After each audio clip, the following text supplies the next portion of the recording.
അടിമാലിയിൽ യാചനാ സമരം നടത്തിയ മറിയക്കുട്ടിയെ അപമാനിച്ചതായുള്ള പരാതിയിൽ 2 പേർക്കെതിരെ അടിമാലി പോലീസ് കേസെടുത്തു. ഈ മാസം 24-ന് വൈകിട്ട് അടിമാലി ടൗണിൽ വെച്ച് 2 പേർ ചേർന്ന് അപമാനിച്ചെന്നാണ് മറിയക്കുട്ടിയുടെ പരാതി. യാചനാ സമരം നടത്തിയ മറിയക്കുട്ടിയെ അപമാനിച്ചതായുള്ള പരാതിയിലാണ് 2 പേർക്കെതിരെ അടിമാലി പോലീസ് കേസ് രജിസ്റ്റർ ചെയ്തിട്ടുള്ളത്.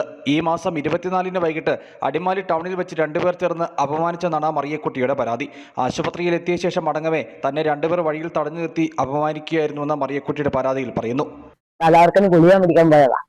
അപ്പൊ അങ്ങനെ വന്നപ്പോ അവിടെ ഭയങ്കര അവസ്ഥ, അങ്ങോട്ട് കടന്നു വന്ന് നിർത്തിയില്ല. എന്നിട്ട് തിരിച്ചു പോന്നു. അതിന്റെ കണ്ടാൽ അയാള് അടറാൻ മറിയക്കുട്ടി വരണ്ടാന്ന് പറഞ്ഞു വളഞ്ഞു തന്നെ. ഇവനും വേറെ 2 പേരും കൂടെ വളഞ്ഞു.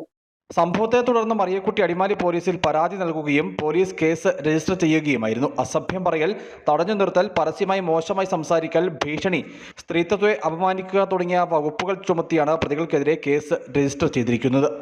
News bureau, Adimali.